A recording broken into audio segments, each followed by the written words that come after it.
Hello from a not so sunny San Francisco, where we are going to be putting two cars through their paces for the first time.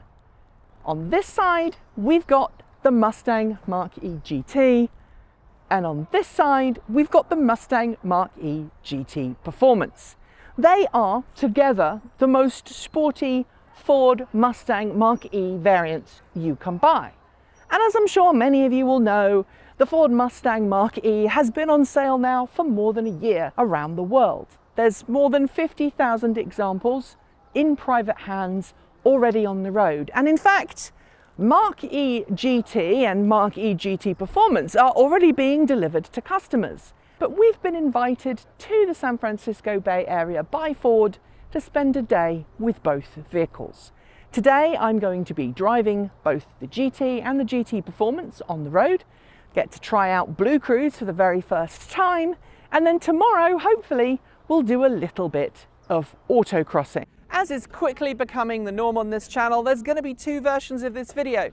There's a longer version, which is the one you're watching right now, and a shorter, more concentrated version. That's, if you prefer, your information in a bite-sized format. Follow the link below to find the short version. So the standard Mustang Mach E is available in a choice of different drivetrain and battery pack options.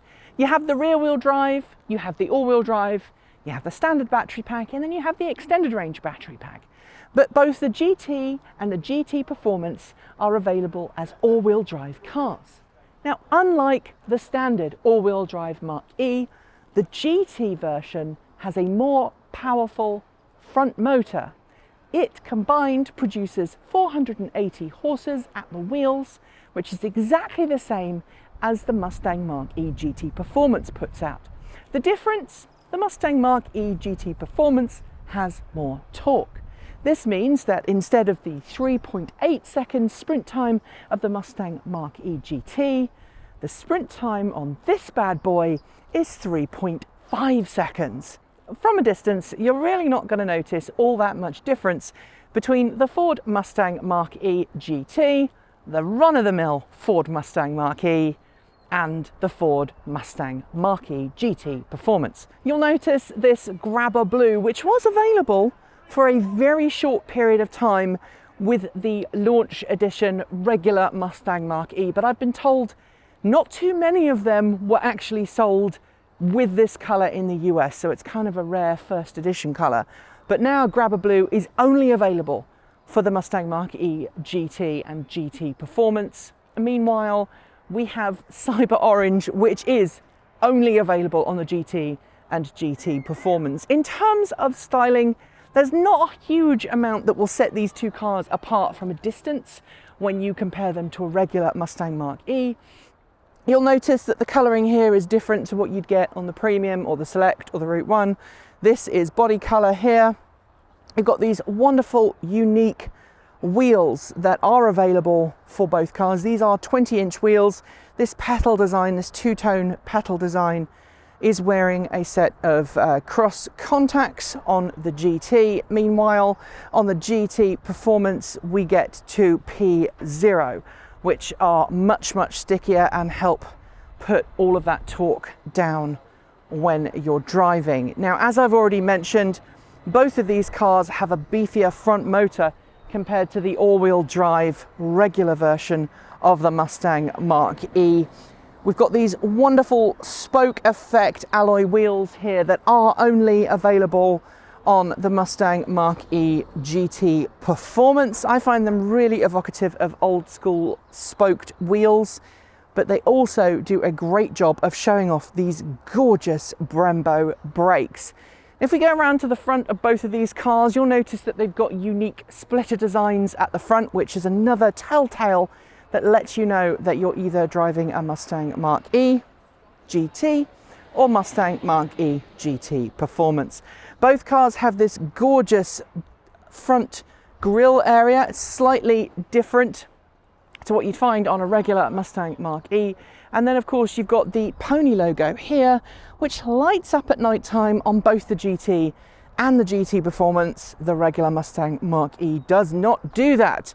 If we move around here, you'll notice that for 2022, we've got this panoramic glass roof set up here. Same kind of design language as you'd find in the regular Ford Mustang, but at the rear you have a slightly different rear splitter design, and also you've got the GT badging, just to let people know behind you that you're driving a GT or a GT Performance instead of the run-of-the-mill regular Mustang Mach E. Let's take a look inside so we can see the difference. This particular version of the Mach E GT Performance, has the sportiest seats. We've got this kind of very form-hugging design that holds you in your seat. This is the performance variant of the GT, and you'll notice it's got different stitching to the regular Mustang Mach E. Everything else is pretty much the same as you'd expect in a regular Mustang, but let's have a look at what the GT offers. Slightly different stitching, slightly more conventional seats, slightly less form hugging. We've got this lovely contrast piping here, and one of the things that you do notice is the GT logo on the armrest. I've just left the place we're staying with the Mustang Mach E GT Performance. We're going past the US Coast Guard building, and the temptation is to squeeze the go pedal and see how quickly the car will go. But you know what? Right now, I feel like I've got a very powerful demon trapped under my right foot. I can hear the noise. I can hear the rumble. And it's something that Ford talked about, was how this vehicle's in-car noisemaker has been tweaked slightly. And it does feel a little bit like it has. So right now, I'm going to turn on one pedal drive because I prefer one pedal driving. I'm also going to turn off the propulsion sound. Let's go back to our navigation so I know where we're going, because in about 0.8 of a mile we have to turn. But 0.8 of a mile is far enough to squeeze the go pedal, right? Oh yes! Yes it is! Wow! That is instantaneous and very clear that you're driving a performance version of the Mustang Mach E. So let's talk about what it's like to drive the Ford Mustang Mach E GT Performance around town. Right now I've got the car in whisper mode, I've got the one pedal drive activated, I've turned off the propulsion sound so it doesn't egg me on to break the speed limit in town, and the car itself is very easy to drive in this mode. The steering is at its lightest, the throttle response is very modest, I'm not being egged on to break the speed limit. It's not like performance cars of old. One thing I will note here while we're waiting at the traffic lights is that this whole infotainment system and the responsiveness of it is so much better than it used to be in the version that I tested previously. I think Ford has probably made a couple of over-the-air software updates, and it really does show. Because of electronics, because of the fact that this is an electric car, because motor control is literally bits and bytes and a piece of code somewhere, it's possible to get this performance behemoth to behave extremely civilized in an urban situation. And that leaves us with a very interesting concept, one that you can own a performance car as a performance car and take it out on twisty roads and absolutely hoon it, but then be able to drive it in towns. That's pretty special, and it's something that electric vehicles have made possible. Before EVs came along, not so much. I mean, I used to own a hot rod that was a pill to drive around town because it didn't want to idle below 30 miles per hour, and when you were driving in slower traffic, you were constantly having to put the clutch in. it was a horrible experience. I've got to say, single pedal driving really makes this car worthwhile because I don't have to worry about putting my foot on the brake. Wow, I've caught up to this Kia very quickly.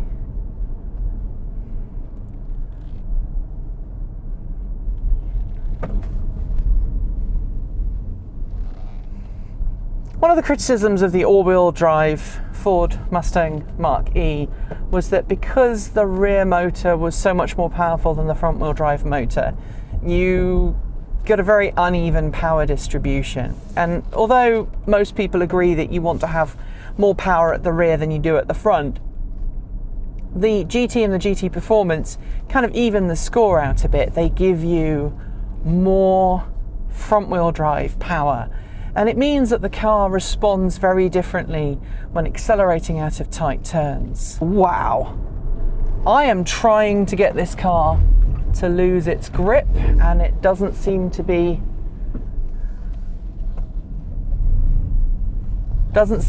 wanting to.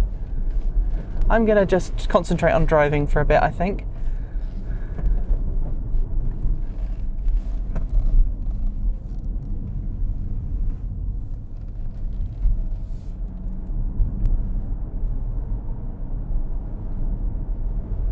Not as tight as the Taycan was. The Mustang Mach E GT Performance is not quite as sticky.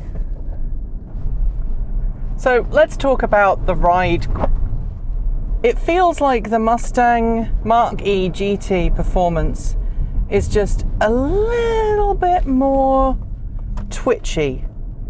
Wow, it really, really picks up.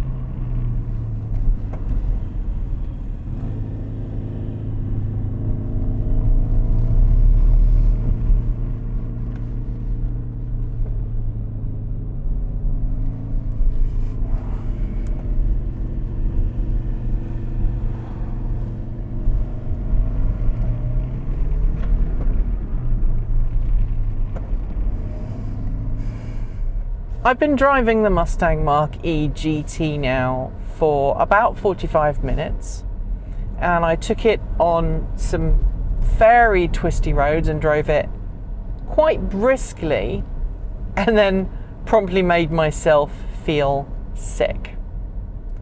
And that's not necessarily the best way to make yourself feel good about a car, is to drive it to the point that you're feeling slightly nauseous. And what does that tell me? Well, it tells me that this particular road that we're on is quite bumpy, and there are lots of twists and turns, which not necessarily is great for trying to do pieces to camera.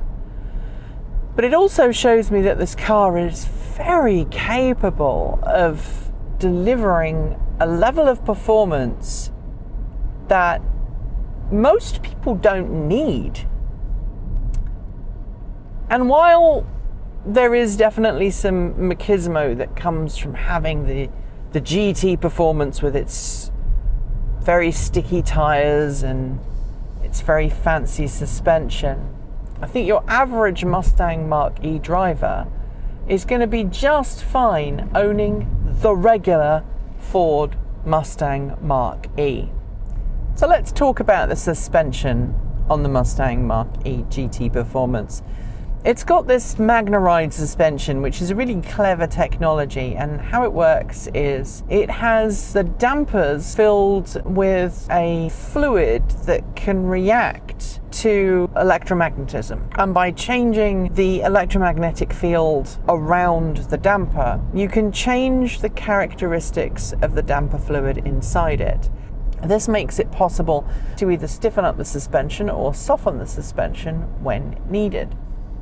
I'm kind of glad that I'm getting to drive the Mustang Mach E GT next, because Ford says we'll be able to test Bluecruise on the next part of the leg, and Bluecruise is Ford's semi-autonomous driver assistance technology, and I can't wait to put it through its paces.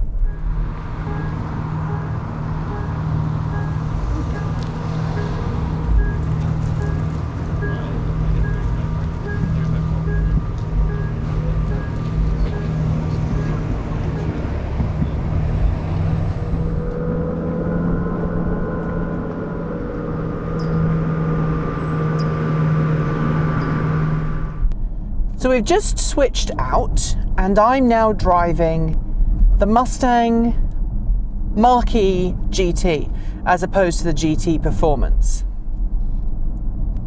And this feels like a very different beast. The seat feels so much better. I mean, I cannot explain to you how much better it feels sitting behind the wheel of this car.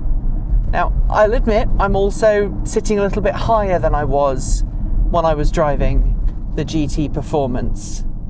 But this is such a different experience. The steering feels a little bit more normalized. I should also point out that because this car doesn't have a glass roof, I've actually got the camera back here at a weird angle, and that's because when we do the Bluecruise experience, which is why we're driving this now, I want to be able to show you what it's like using the Bluecruise, and that's the best camera angle I can think of. So I don't know if I was just feeling a bit ill earlier when I got behind the wheel of the Mustang Mach E GT Performance, but this car feels very different. Now, it has the lane keep assist active right now, which is very nice. It makes sure that I'm focused on the center line and I'm not wandering about too much. And the assistive technology it's present. You're aware that it's there, but it's not there in a way that makes you feel that it's too much. Honestly, I feel like this road would have been better for testing the Mach E GT Performance. The GT on this road is really just eating up every corner. There's a little more body roll than there was in the GT Performance, but the ride as a driver is much more pleasant. And I think the difference here is akin to the difference between, say, the Model Y long range versus the Model Y Performance. It feels like the Ford Mustang Mach E GT is a car that is capable of doing a pretty incredible stoplight sprint, but it's not so compromised as a car that driving along this beautiful road here is a problem. I'm not really pushing this in any way, shape or form. It's allowing me to just very smoothly and gently drive it. It's allowing me to wind it through the various corners. And most importantly, it doesn't feel as hard work as the GT Performance does. Now, let's be honest. I've owned my fair share of performance cars, but I'm not really a performance car fan. But certainly I don't want to have a car that I feel like I have to drive hard at every moment. So the question then becomes, should you buy the Mustang Mach E GT above the Mustang Mach E Premium? On paper, both the Premium and the Mach E GT get the same EPA range, and that's about 270 miles all in, which is what, 418 kilometers, thereabouts. So the range is about the same.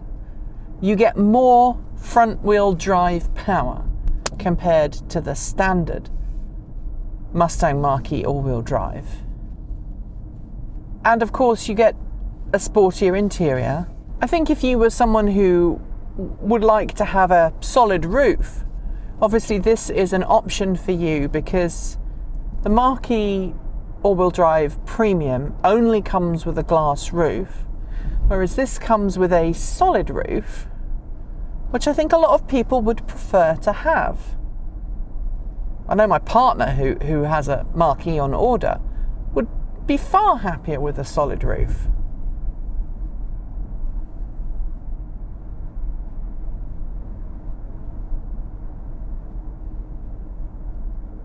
So aside from the larger brakes that you get on the GT Performance, and obviously you get different tyres, and you get a different suspension system, and you get a tweaked motor at the front to get even more torque,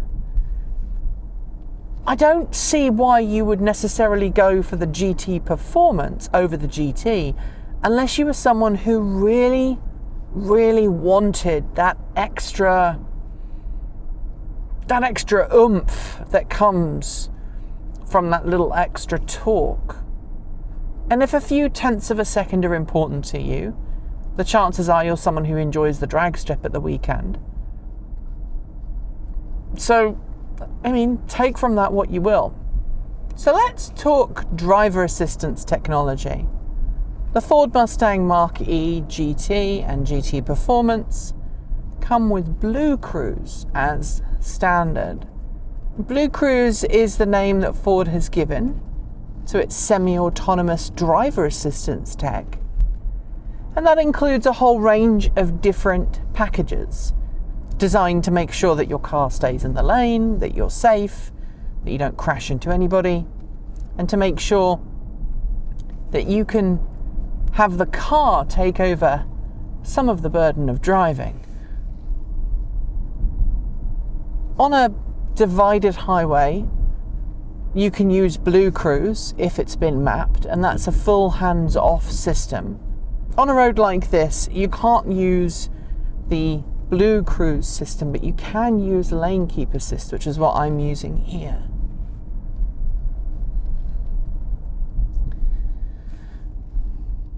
And we're about to test out Bluecruise, which I cannot wait for. As soon as we join this highway, it will then allow me to take my hands completely off the wheel and keep them off the wheel. I'm really excited. I think this is more exciting for me than having the Performance, the GT Performance, or even the GT.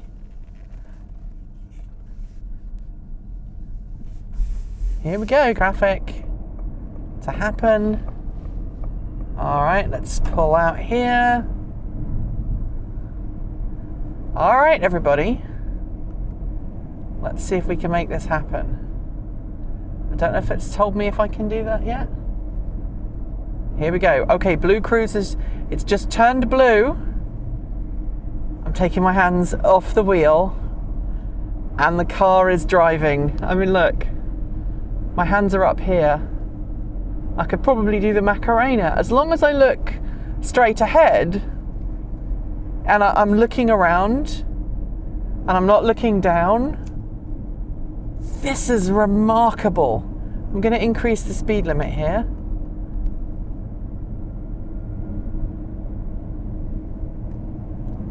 All right.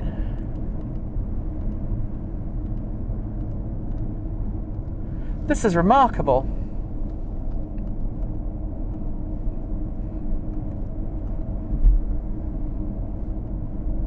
Let's talk about how this technology works. So there are scanners here that are basically tracking my eye movements. And look, I'm not holding the steering wheel. I'm looking straight ahead. I have a bottle in one hand. I'm holding this. And the car is doing all of the work for me. I'm just making sure that I'm looking around, that I'm keeping my eyes on the road ahead. And it's actually very good.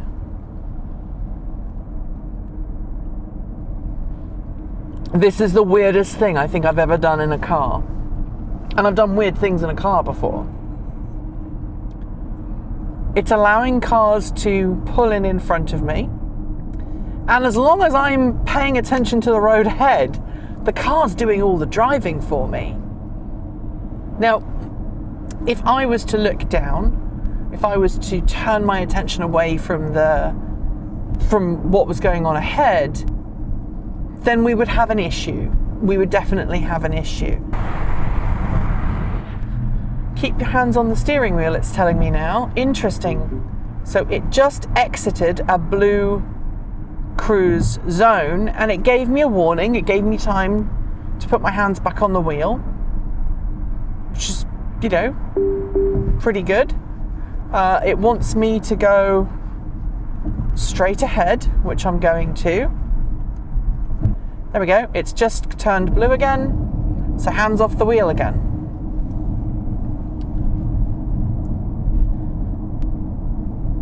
Of all of the semi-autonomous driver assistance systems I have used or witnessed or being driven by, I think Ford's Bluecruise is definitely up there in terms of competency.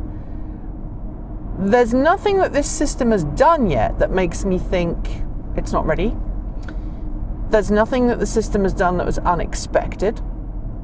It's responding to traffic ahead. It's not like one of those systems where, for example, it's almost working. No, this is very, very competent.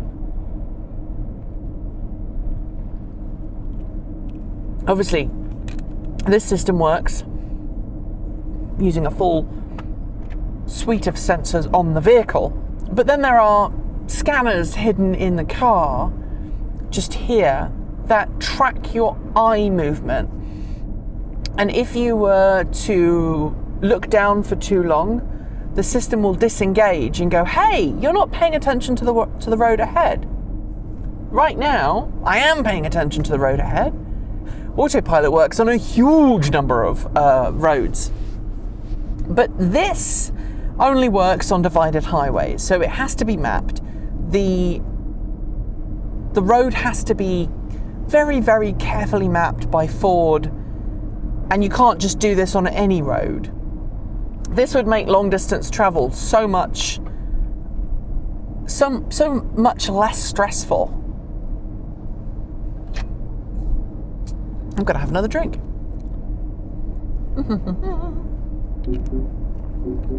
Oh, watch the road. I got a warning. That's the first time I got a warning. Now, I don't know if you heard that, but it was a boop, boop, boop, boop, boop, boop. Hey, danger, Will Robinson. And I just, turned my attention to the road ahead, and then the car just went back to doing its thing. Now, if I was to shut my eyes, I'm pretty sure that Ford's system would go, oi, no.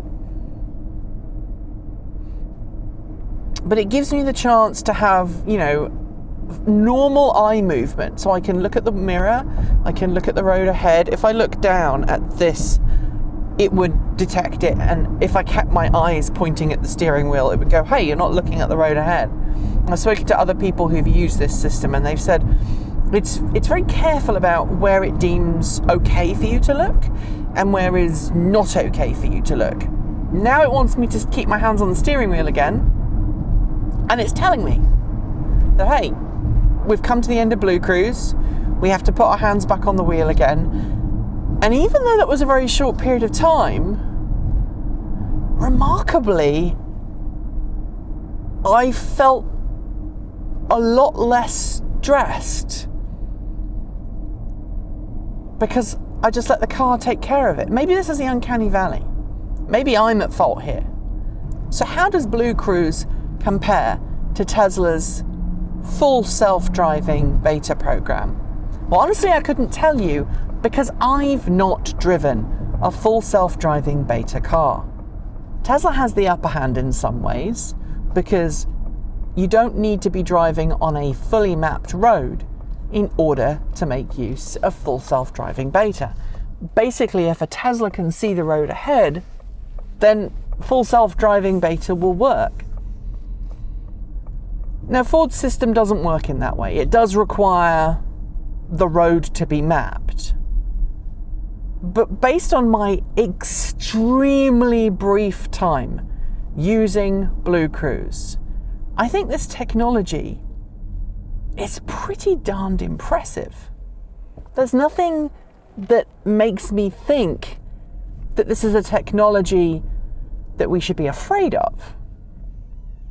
In fact, the exact opposite. I think this is a technology that is going to be extremely useful in the future, especially if you're someone like me who has a health condition that makes you worry that maybe something might happen one day and you're going to end up in a situation where not being in control of the vehicle could be scary. In fact, I think if you're someone who does a lot of driving, something like Bluecruise is really going to make your driving experience much less tedious.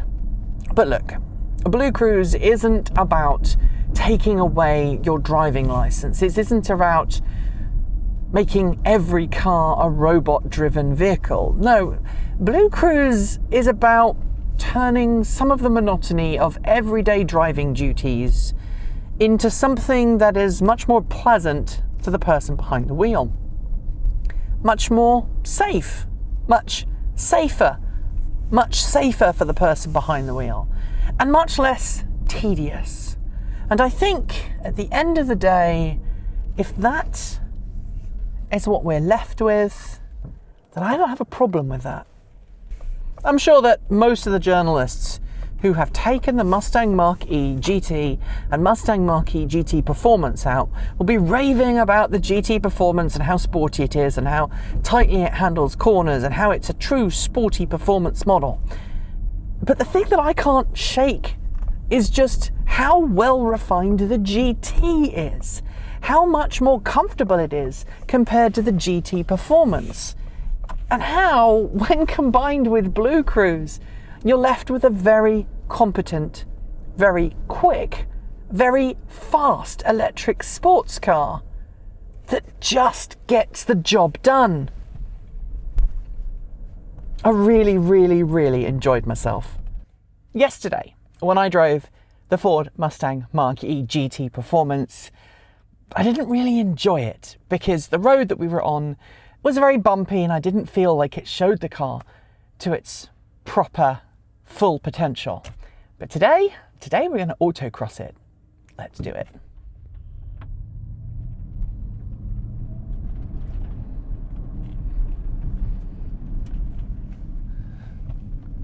So today, we're going to put this car through its paces and just see how it really is at handling.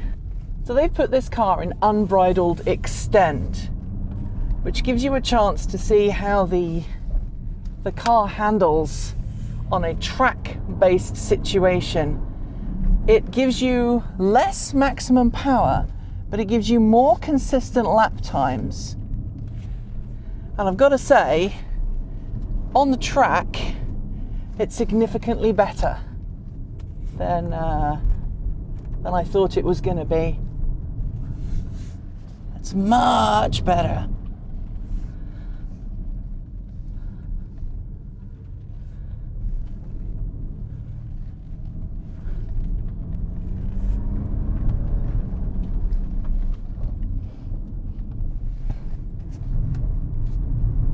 And get the back end to step out, and the car really does give you lots of feedback on the track. With this all-wheel drive train, this car is really giving you everything you possibly can, and you can get the car and the back end kicking out, and that extra power, that extra torque up front really helps. And you get up to sort of 50, 60 miles an hour on the straightaways and the car is really allowing you to push it to its absolute limits. I know I'm probably being very, very, very, very quiet here about the power, but I'm going around this corner at like 30 and the car is still gripping at every single section. All right, here we go.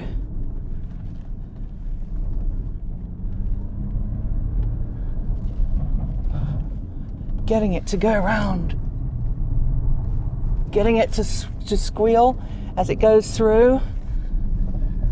It's really, really giving me everything.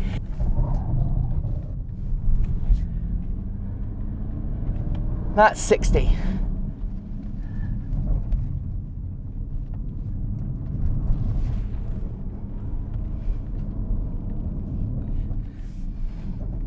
So what do I think of the Mustang Mach E GT performance on a track? I think it really grips well, and I think the whole thing is just very, very interesting how this car handles. A little bit of brake in here, feed the power in, push it round this corner, tighten it up. Yeah. Oh, cooked a little too fast there on that corner, but that's okay.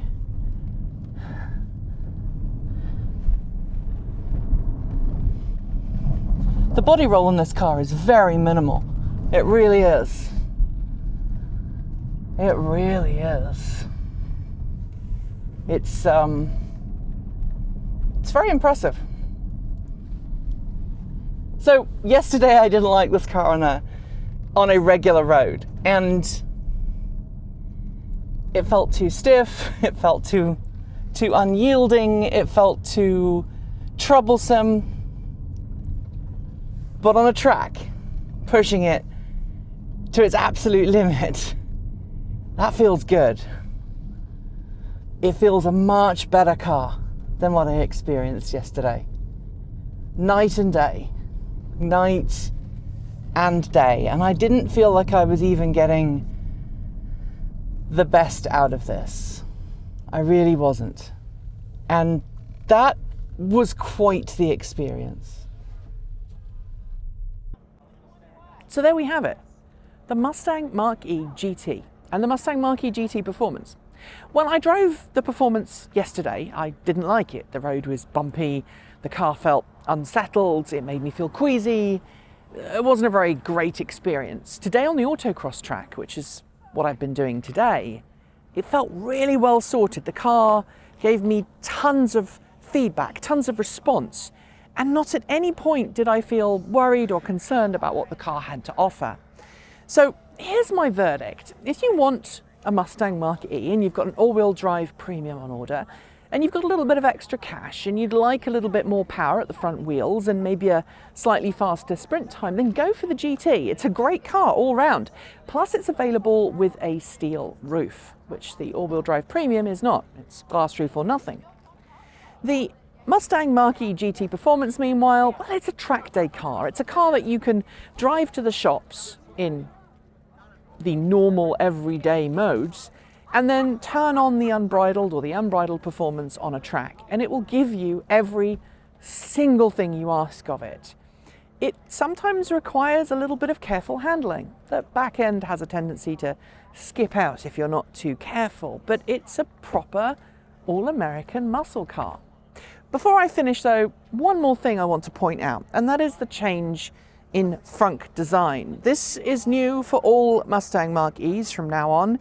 Gone is the divider, in its place is a proper frunk, and there is an emergency release button here, which you just heard. That is in case somebody was to get trapped inside the car, but it's now possible from inside the car to automatically release the frunk without going to that silly little mechanical contraption inside. Thanks very much to Ford for letting us come along, and thanks to Ford for letting me say yesterday that I didn't really like the GT performance all that much, and someone on the Ford team just smiled and said, well, wait until you get it on the autocross course. And I think Well, I think they proved me wrong. Thanks on behalf of the entire TE crew, go out to the folks on my right for being our $15 to $49 a month Patreon supporters. Special thanks to our $50 a month patrons. That's David Janakula, Andrew Martin, Guido Drahoa, Brophy Wolf, Tazza and the Gong, Sean Ueda, Gordon C, Regine Fellows, Anonymous Freak, Jim Burness, Carl Hodgson, Anthony Coates, Ricky Leon, Brian Newton, Laura Sandborn, Roy Litwin and Denny Hyde. And our deepest gratitude to our $100 a month Patreon supporters. They are John Lyons, Marcel Ward, Reggie Watts, JP Fagerback, Will Graylin, Matthew Drobnik, Christopher Jones, Paul Conway, Ellery Hennesley and Ian. Don't forget to hit the subscribe button and hit the bell so you don't miss out on our next episode. And please do the same to our 2 other channels too, Transport Evolved Shorts and Transport Evolved Take 2. Let us know what you thought below of this video. And if you don't want to put it in the YouTube comments because, you know, YouTube, then why not take it to our free to join Discord chat room? I will leave a link below. And also, if you have joined us on Patreon in the last couple of weeks and you've not been mentioned, know that we are very grateful for your support, but we've been out and about and we haven't had a chance to produce a new end credit. Don't forget too that you can support the channel through Patreon, Bitcoin and Ko-fi, and if you fancy some TE swag like the shirt I'm wearing right now, you'll find that at our TE swag store. Thanks for joining me, and as always, keep evolving.